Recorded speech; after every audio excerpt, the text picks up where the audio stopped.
अस्सलाम वालेकुम रहमतुल्लाह। प्यारे बच्चों, आज का जो हमारा टॉपिक है ये है पेंक्रियाज।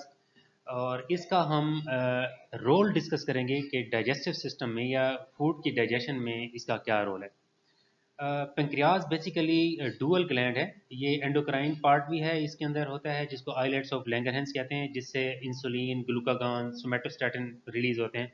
और दूसरा इसका एक्सोक्राइन पार्ट है, जो कि एंजाइम्स की फॉर्म में या पेंक्रियाटिक जूस की फॉर्म में निकलता है और जो हमारी फूड को डाइजेस्ट करने में हेल्प करता है। तो आज हम सिर्फ इसका जो रोल है डाइजेशन में वो डिस्कस करेंगे। पेंक्रियाज, ये पेंक्रियाज है, स्टमक के साथ नीचे होता है और ये ड्यूटीनम में इसका हेड अटैच होता है। ये इसकी टेल है, ये आगे इसका हेड होता है, नेक होती है, बॉडी होता है। उसके इसका जो अंदर एक मेन नाली होती है जिसको हम पेंक्रियाटिक डक्ट कहते हैं।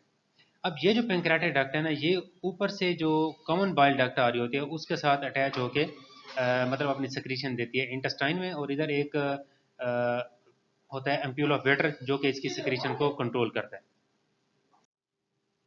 जो मेन पार्ट्स आपने इसके याद रखने हैं, वो इसका हेड है, नेक है, बॉडी है, टेल है। इसके अंदर जो मेन डक्ट है पेंक्रियाटिक डक्ट है, हिपैटो पेंक्रियाटिक डक्ट है, क्योंकि जब कॉमन बाइल डक्ट इसके साथ आके अटैच होती है तो उसके आगे वो हिपैटो पेंक्रियाटिक डक्ट। इधर जो एम्पोला ऑफ वेटर होता है ये इसकी सिक्रीशन को कंट्रोल करता है।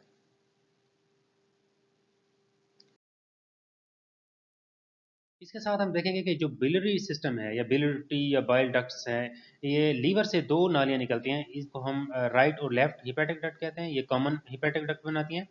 उसमें से एक रास्ता चला जाता है गाल ब्लैडर की तरफ, उसको हम सिस्टिक डक्ट कहते हैं।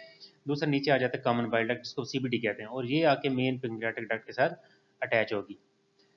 ये इसलिए कि क्योंकि पेंक्रियाज की सक्रीशन और बाइल की सक्रीशन मोस्टली इकट्ठी होती हैं। जो मेन पॉइंट्स आपने याद रखने हैं, राइट और लेफ्ट हिपैटिक डक्ट है, कॉमन हिपैटिक डक्ट है, सिस्टिक डक्ट है, गाल ब्लैडर है और कॉमन बाइल डक्ट। अब हमने ये देखना है कि जो पेंक्रियाज है इसकी सिक्रीशन रेगुलेट कैसे होती है, रेगुलेशन ऑफ सिक्रीशन। पहला फेज होता है इसका सिफेलिक फेज। जब कोई बंदा, इसमें से कंडीशनल रिफ्लेक्स है और अनकंडीशनल रिफ्लेक्स है। कंडीशन रिफ्लेक्स जो है उसमें साइट है, स्मेल है, thought and hearing about food है। अगर कोई बंदा देखता है, स्मेल आती है उसको खाने की, तो हमारा डाइजेस्टिव सिस्टम है वो एक्टिव हो रहा है। अनकंडीशनल जो है presence of food in mouth, मतलब जब खाना हमारे मुंह के अंदर आ जाएगा तो उस वक्त ये एक्टिवेट होता है। वेगस नर्व एक्टिवेट होती है और पेंक्रियाटिक जूस की जो सिक्रीशन है वो स्टार्ट हो जाती है। दूसरा जो फेज है वो गैस्ट्रिक फेज होता है, bolus in stomach gastric secretion. जैसे ही खाना हमारे स्टमक के अंदर जाता है तो हार्मोन निकलता है गैस्ट्रिन, ये पेंक्रियाटिक जूस की सिक्रीशन को इनहेंस करता है। इंटेस्टिनल फेज में क्या होता है कि काइम इंटेस्टाइन, जब स्टमक से फूड इंटेस्टाइन में आ जाती है तो एक हार्मोन होता है सिक्रेटिन और कोलिसिस्टोकाइनिन। ये क्या करते हैं, ये पेंक्रियाटिक जूस की सिक्रीशन को और जो हमारा कोलिसिस्टोकाइनिन है ये गॉल ब्लैडर की सिक्रीशन को ज़्यादा करवाता है।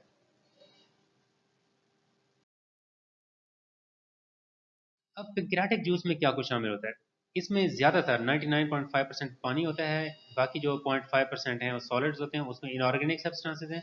इसमें मोस्टली आइंस हैं, sodium, calcium, potassium, magnesium, bicarbonate वगैरह। जो ऑर्गेनिक सब्सटेंसेज हैं इनमें कुछ अल्ब्यूमिन और ग्लोबुलिन है, और मेन पार्ट जो है वो एंजाइम्स हैं।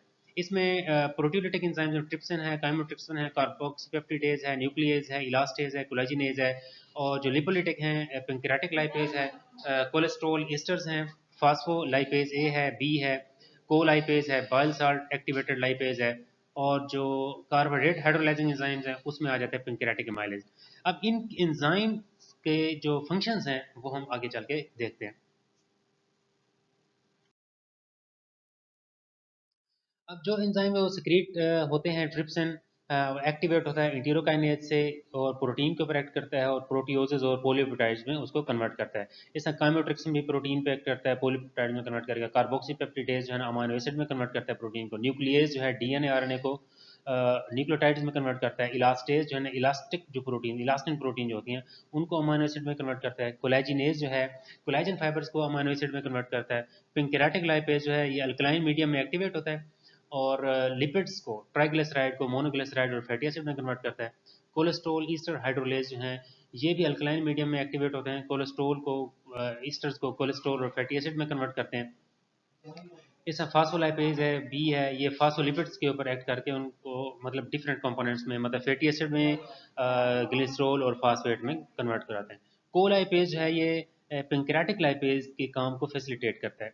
इसमें जो बाइल साल्ट एक्टिवेटेड लाइपेज है, ये भी फास्फोलिपिड को, कोलेस्ट्रॉल ईस्टर को और ट्राइग्लिसराइड को उनके कंपोनेंट्स में डिवाइड करता है।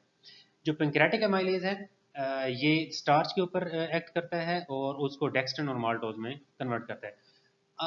जो स्टूडेंट्स को जो चीज़ चाहिए होती है, जो मेन इसमें आपने एंजाइम्स याद रखने हैं वो हैं ट्रिप्सिन है, काइमोट्रिप्सिन है, इलास्टेज, कोलेजिनेज, जो पेंक्रेटिक लाइपेज है, पेंक्रेटिक एमाइलेज, ये आपने याद रखने हैं।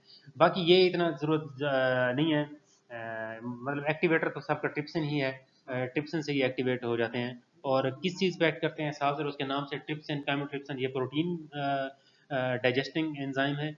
और जो एमाइलेज है ये कार्बोहाइड्रेट को डाइजेस्ट करता है, और लाइपेज है ना ये लिपिड्स को।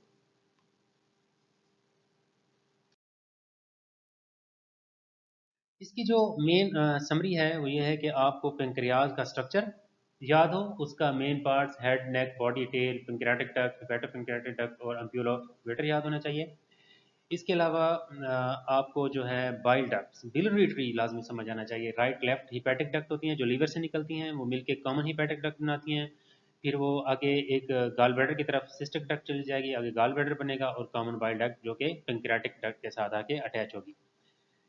इसी तरह जो इसकी रेगुलेशन है ये आपको अच्छी तरह याद होनी चाहिए। सिफेलिक फेज है, सिफेलो वैसे हेड को कहते हैं, मतलब देखने से, सुनने से, सूंघने से हमारा डाइजेस्टिव सिस्टम एक्टिवेट हो जाता है, इसको हम सिफेलिक फेज कहते हैं। गैस्ट्रिक फेज जब स्टमक में फूड जाती है उस वक्त जो पेंक्रियाटिक जूस की सिक्रीशन उसकी वजह से इन्हेंस होती हैं, इसको हम गैस्ट्रिक फेज कहते हैं। इंटेस्टिनल फेज में ये होता है कि जब काइम जो digested food from stomach intestine में जाती है उसको हम काइम कहते हैं, उसकी वजह से पेंक्रियाटिक जूस की सिक्रीशन एक्टिवेट होती है। अब पेंक्रियाज के साथ जैसे मैंने बताया, जैसे कोलसिस्टोकाइनिन है हार्मोन, ये जो गाल ब्लैडर है उसकी मतलब कॉन्ट्रैक्शन को इन्हेंस करता है, इसकी वजह से बाइल सिक्रीशन ऑटोमेटिकली इंटेस्टाइन में आ जाएगी, क्योंकि बाइल और पेंक्रियाटिक जूस मिलकर ही सारा ये मतलब डाइजेशन करते हैं। बाइल के अंदर बाइल जो है उसके अंदर जो बाइल एसिड्स हैं, बाइल साल्ट्स हैं, वो हमारी जो लिपिड्स हैं उनको ये इमल्सिफिकेशन कराता है, उसकी सॉल्युबलाइजेशन करवाता है, उसके बाद वो इस काबिल हो जाती हैं कि हमारा पेंक्रियाटिक लाइपेज है ना उसके ऊपर एक्ट कर सके। इसमें जो सक्रीशंस हैं वो आपने याद रखनी है, इसमें वाटर होता है, ऑर्गेनिक सब्सटेंसेस हैं, इनऑर्गेनिक में हैं एंजाइम्स हैं, ट्रिप्सिन, काइमोट्रिप्सिन, ये जो दो मेन हैं, ये प्रोटीन को डाइजेस्ट करते हैं, पेंक्रियाटिक लाइपेज लिपिड्स को करते हैं, पेंक्रियाटिक अमाइलेज कार्बोहाइड्रेट्स को करता है, न्यूक्लियस जो है ना डीएनए आरएनए करते हैं, इलास्टिन और कोलेजिनेज इलास्टिन और कोलेजन फाइबर्स को हाइड्रोलाइज करती हैं, उनको अमीनो एसिड में कन्वर्ट करती हैं। सिंपल, क्योंकि ये जो पेंक्रियाज के जरिए जो डाइजेशन हो रही होती है ये इंटेस्टाइन में हो रही होती है, और इंटेस्टाइन में याद रखें तीनों चीज़ें डाइजेस्ट होती हैं, प्रोटीन्स भी, कार्बोहाइड्रेट्स भी और लिपिड्स भी। जबकि स्टमक में एक ही चीज़ मेन है जो डाइजेस्ट होती है, प्रोटीन है, और ओरल कैविटी में एक ही चीज़ है जो कि कार्बोहाइड्रेट है। तो याद रखें, ओरल कैविटी में कार्बोहाइड्रेट डाइजेस्ट होते हैं ज़्यादातर। इस तरह स्टमक में जो मेन मेजर पोर्शन है डाइजेशन का वो प्रोटीन्स हैं, इंटेस्टाइन में तीनों चीज़ें ज़्यादा होती हैं। तो ये पेंक्रियाज के बारे में इसके फंक्शन और ये चीज़ें इंशाल्लाह नेक्स्ट हम इसके लीवर और उसके बारे में पढ़ेंगे, और फिर ओवरऑल हम डाइजेशन इन सवाल डिस्कस करेंगे। ठीक हो गया? यहाँ तक आप पढ़ें, इसको समझें, अगर कोई बात नहीं समझ आती तो आप पूछ सकते हैं। Thank you so much. अल्लाह हाफिज़।